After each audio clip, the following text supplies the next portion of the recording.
Dear colleagues, excellencies, before we conclude this session of the general debate, I would like to tell you that one delegation has requested to exercise the right of reply. I would like to remind members that statements made in exercise of the right of reply are limited to 10 minutes for the first intervention and 5 minutes for the second intervention, and that delegations must take the floor from their seats. I now give the floor to the representative of India.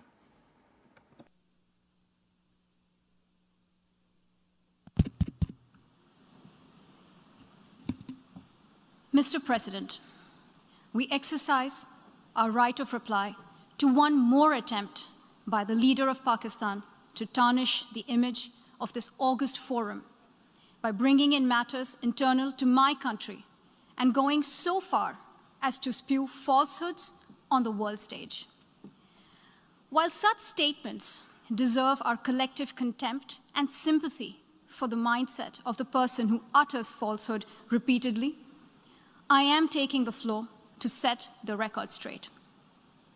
Regrettably, this is not the first time the leader of Pakistan has misused platforms provided by the UN to propagate false and malicious propaganda against my country, and seeking in vain to divert the world's attention from the sad state of his country, where terrorists enjoy free pass while the lives of ordinary people, especially those belonging to the minority communities, are turned upside down.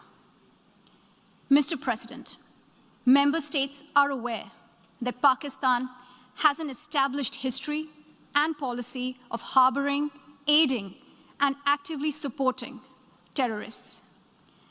This is a country which has been globally recognized as one openly supporting, training, financing, and arming terrorists as a matter of state policy. It holds the ignoble record of hosting the largest number of terrorists proscribed by the UN Security Council. Mr. President, we marked the solemn occasion of the 20th anniversary of the 9/11 terror attacks just a few days back. The world has not forgotten that the mastermind behind that dastardly event, Osama bin Laden, got shelter in Pakistan. Pakistan leadership continues to glorify him as a martyr. Regrettably, even today, we heard the leader of Pakistan trying to justify acts of terror. Such defense of terrorism is unacceptable in the modern world. We keep hearing that Pakistan is a victim of terrorism. This is the country which is an arsonist disguising itself as a firefighter. Pakistan nurtures terrorists in their backyard in the hope that they will only harm their neighbors. Our region, in fact, the entire world, has suffered because of their policies. On the other hand, they are trying to cover up sectarian violence in their country as acts of terror. Mr. President, this is also the country that still holds the despicable record in our region of having executed a religious and cultural genocide against the people of what is now Bangladesh. As we mark the 50th anniversary this year of that horrid event in history, there is not even an acknowledgement, much less accountability. Today, the minorities of Pakistan, the Sikhs, the Hindus, the Christians, live in constant fear and state-sponsored suppression of their rights. This is a regime where anti-Semitism is normalized by its leadership and even justified. Dissenting voices are muzzled daily, and enforced disappearances and extrajudicial killings are well documented. Mr. President, unlike Pakistan, India is a pluralistic democracy with a substantial population of minorities who have gone on to hold highest offices in the country, including as President, Prime Minister, Chief Justices, and Chiefs of Army Staff.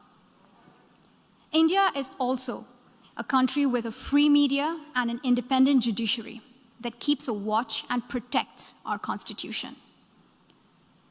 Pluralism is a concept which is very difficult to understand for Pakistan, which constitutionally prohibits its minorities from aspiring for high offices of the state. The least they could do is introspect before exposing themselves to ridicule on the world stage.